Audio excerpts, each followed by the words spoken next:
So it's finally here. PS5, long time coming. Been hard to get get my hands on hold of one of these due to I think shortage supplies, etc. Blah blah blah. It's been a while. A few months after the official launch, finally got my hands on one.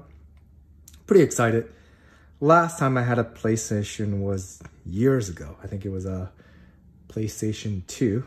And then I went over to Microsoft Xbox camp, but now I'm back. And a couple reasons why I'm back on Sony or PlayStation camp this time around.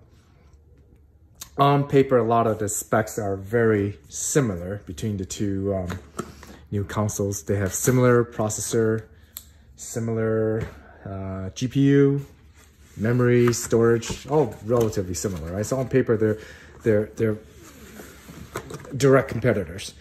And one of the thing is, actually on paper, the Microsoft may seem a little faster, I think, based on the GPU spec. It's supposed to be, I think, 12 teraflops versus, I think, 10 on the PlayStation. But in practice, I feel like the PlayStation developers are doing a much better job in terms of getting better use of that horsepower.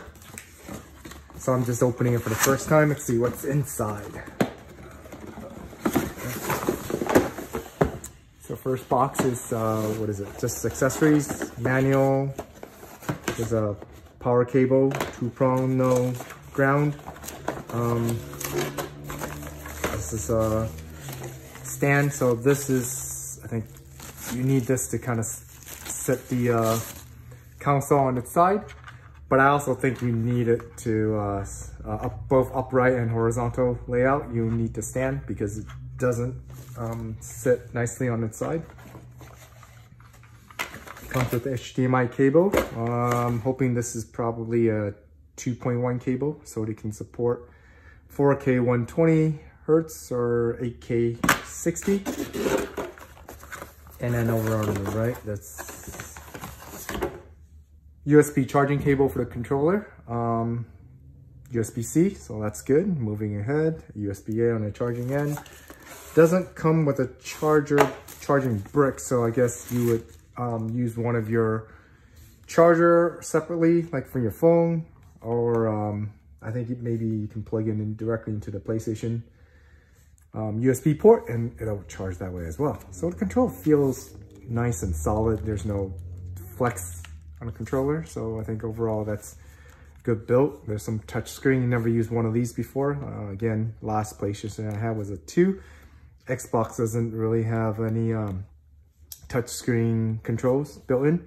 It's gonna have dual shock. I think the newest thing is these are sensors, or the triggers are resistance, or they're dynamic triggers, so it'll provide different types of resistance.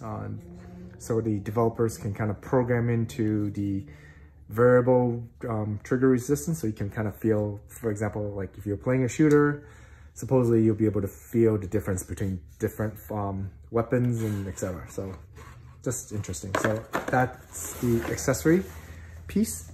And then let's see what else is in the box. It should be the console itself. There you go. So this is the console itself, and it's got some heft to it. It's certainly heavier than the I think the previous generation consoles I'm used to. I had again, my PlayStation 2 was quite a bit lighter than this one, so certainly a lot heavier here. The color is it's got this dual color setup, like half white, half black. So it's interesting, right? Certainly different from previous generation, and as well as the from the competitor, the Xbox. I think it's all black for the Series X. You'll see on the front, it's pretty light in terms of like buttons. There's actually, I think, 2 buttons down here. There's a USB-A, and then I think a USB-C, optical drive.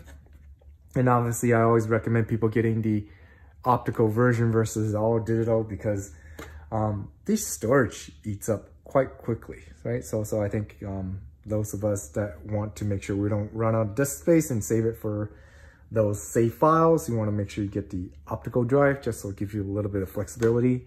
I do think there is a ability you can take out one of these panels. There's a slot for NVMe SSD upgrade, so I think you can add one stick NVMe. So it gives you some flexibility in terms of upgrade. On the back, it's got, again, 2 USB-A type. I think these look like 3.0s.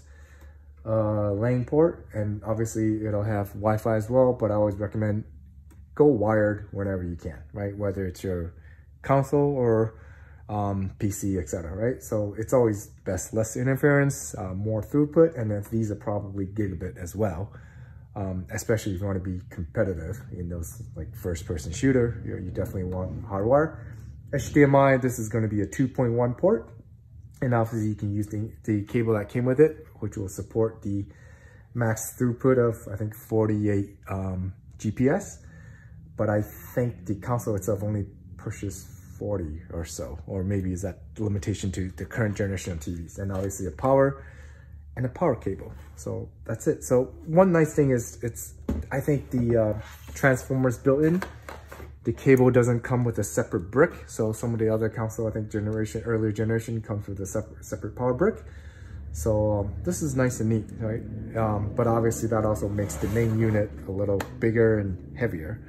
And I think this has got quite a bit of heft. I think I measured it at 20 pounds. So it's a lot heavier than, like I said, previous generation. And I think part of it would be because the power transformer is built into the unit, right? And I think they did the right thing in putting the fan up top to kind of exhaust the hot air, and then they left I think the power unit transformer down in the bottom, right, for weight. So in terms of weight, it's nicely balanced, doesn't tip over as easily. It is a bit bigger than I had kind of anticipated, and because you look at this, I think, yeah, it's definitely a little bigger and thicker. And just for size comparison, I'm going to bring in my Switch here, so you can look certainly a lot bigger than the Nintendo Switch, but also a lot more powerful. So I think that's it for now. I'm going to get this puppy hooked up. Don't have any games right now, so I'm going to just go online, see what I can get on digital, and then we'll go from there. If you got suggestions for games, let me know.